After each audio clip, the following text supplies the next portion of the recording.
Assalamualaikum warahmatullahi wabarakatuh. Saya Rifki Iqbar Perdana dan rekan saya Fadila Hanan akan memaparkan suatu presentasi mengenai sistem hukum, yang dimana sistem hukum ini mempunyai sistem hukum yang bernama common law. Pengertian dari sistem hukum common law. Common law adalah sistem hukum yang berasal dari Inggris pada abad 11 yang menyebar ke Amerika Serikat dan negara bekas jajahannya. Common law atau biasa disebut dengan Anglo-Saxon atau Anglo-Amerika. Hal ini berdasarkan dengan nama bangsa Anglo-Saxon yang pernah menyerang sekaligus menjajah Inggris, yang kemudian ditaklukkan oleh Hertog Normandia William. William mempertahankan hukum kebiasaan masyarakat pribumi dengan memasukkannya juga unsur-unsur hukum yang berasal dari sistem hukum Eropa kontinental, sumber-sumber hukum Anglo-Saxon yang berasal dari keputusan seorang hakim yang kemudian menjadi dasar keputusan hakim. Peraturan hakim-hakim saja, akan tetapi tugas hakim sangat besar, yaitu membentuk seluruh tatanan kehidupan masyarakat, sehingga prinsip-prinsip dan kaidah hukum yang dibentuk menjadi kaidah hukum yang mengikat secara hukum. Selain itu, Anglo-Saxon atau common law lebih mengutamakan terhadap kebiasaan-kebiasaan masyarakat, sehingga hukum yang berjalan akan dinamis dengan dinamika masyarakat. Sistem hukum ini menganut suatu doktrin yang dikenal dengan The Doctrine of Precedent atau stare decisis. Nilai dari doktrin ini menyatakan bahwa memutuskan suatu perkara, seorang hakim harus berdasarkan keputusannya kepada prinsip-prinsip hukum yang sudah ada pada keputusan hakim lain dari perkara sejenis sebelumnya, dalam kurung preseden. Pembagian hukum common law terbagi dua. Yang pertama ada hukum privat, yang dimana hukum privat ini adalah hukum yang mengatur hubungan antara sesama manusia, antar satu orang dengan orang lainnya dengan menitik beratkan kepada kepentingan orang. Dan yang kedua dari hukum common law ialah hukum publik. Hukum publik adalah hukum yang mengatur hubungan antar negara dengan warga negaranya. Selanjutnya, materi yang akan disampaikan oleh rekan saya yakni Fadila Hanan mengenai tentang sistem hukum civil law. Sistem hukum civil law.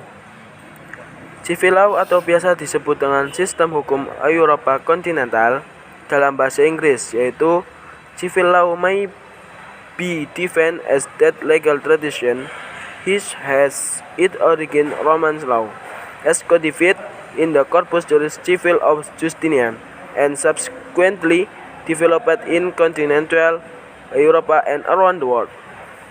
Atau dapat disimpulkan, sistem hukum ini semula berasal dari kodifikasi hukum yang berlaku di Kekaisaran Romawi pada masa pemerintahan Kaisar Justinianus pada abad 6 sebelum Masehi.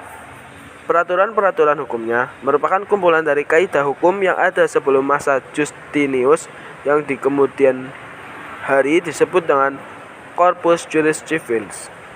Sistem hukum ini sendiri bersumber pada Corpus Juris atau Civil karya Kaisar Justinianus.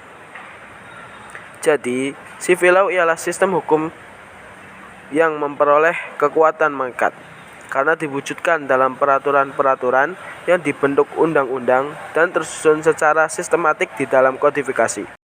Pada civil law, prinsip utama yang mendasar sistem hukum ini ialah hukum memperoleh kekuatan yang mengikat karena diwujudkan dalam peraturan-peraturan yang berbentuk undang-undang dan tersusun secara sistematik di dalam kodifikasi atau komilasi tertentu. Prinsip dasar tersebut menjadi patokan karena nilai utama yang merupakan tujuan dalam hukum adalah kepastian hukum, dan hal tersebut dapat diwujudkan apabila segala tingkah laku manusia dalam pergaulan hidup diatur dengan peraturan yang tertulis, misalnya undang-undang. Dengan adanya tujuan dan berdasarkan pada sistem hukum, keputusan hakim menjadi tidak leluasa dalam menciptakan hukum yang sifatnya mengikat kepada masyarakat tersebut, sehingga fungsi hakim dalam sistem hukum ini hanyalah menetapkan dan menafsirkan peraturan dalam batas kewenangannya. Putusan hakim sifatnya tidak mengikat secara umum, akan tetapi mengikat pada pihak yang bersangkutan dengan perkara, atau doctrinis res adjudicata. Hukum adat. Pengertian sistem hukum adat. Sistem hukum adat merupakan sistem yang tumbuh dan berkembang di lingkungan kehidupan sosial masyarakat di Indonesia, Cina, Jepang, dan negara lainnya yang ada di belahan dunia Asia dan Afrika. Di Indonesia sendiri, istilah hukum adat berasal dari istilah adat rets yang dikemukakan oleh Snots Hurgonse ketika ia melakukan penelitian di Aceh pada tahun 1891 sampai 1892. Istilah adat rets sendiri untuk membedakan antara kebiasaan atau pendirian dengan adat yang mempunyai sanksi hukum. Sejak saat itu, maka istilah adat rets kemudian diterjemahkan sebagai hukum adat menjadi terkenal, terutama sejak dirumuskan oleh Van Vollenhoven, sehingga menjadi ilmu pengetahuan hukum adat. Hukum adat dapat berubah-ubah karena pengaruh kejadian dan keadaan sosial yang berganti-ganti. Karena sifatnya yang menyesuaikan perkembangan situasi, keadaan sosial, dan berubah-berubah, maka sistem hukum adat juga elastis. Penggolongan sistem hukum adat di Indonesia dibagi menjadi 3 golongan, yaitu hukum adat mengenai tata negara yang mengatur tentang susunan dan ketertiban dalam persekutuan-persekutuan hukum, serta susunan dan lingkungan kerja alat-alat perlengkapan jabatan-jabatan dan penjabatnya. Selain itu, terdapat hukum adat yang mengatur tentang warga (hukum negara), terdiri dari hukum pertalian sanak (kekerabatan), hukum tanah, dan hukum perutangan. Selanjutnya, terdapat hukum adat yang mengatur mengenai delik hukum pidana. Hukum Islam menurut Ahmad Rafiq yaitu seperangkat kaidah-kaidah hukum yang didasarkan pada wahyu Allah Subhanahu wa taala dan sunnah Rasul mengenai tingkah laku seorang mukallaf yang diakui dan diyakini, yang mengikat bagi semua pemeluk agama Islam.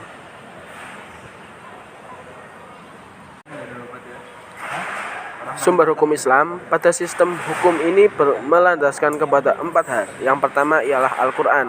Al-Quran merupakan kitab suci yang diwahyukan oleh Allah Ta'ala kepada Nabi Muhammad SAW melalui perantara malaikat Jibril. Yang kedua ialah As-Sunnah atau Al-Hadis, yaitu semua yang diriwayatkan oleh Nabi Muhammad SAW, baik perkataan, perbuatan, maupun ketetapan atau takrir terhadap suatu perbuatan yang dilakukan oleh para sahabat. Yang ketiga, Ijma. Ijma merupakan kesepakatan para alim ulama besar terdahulu untuk menentukan hukum.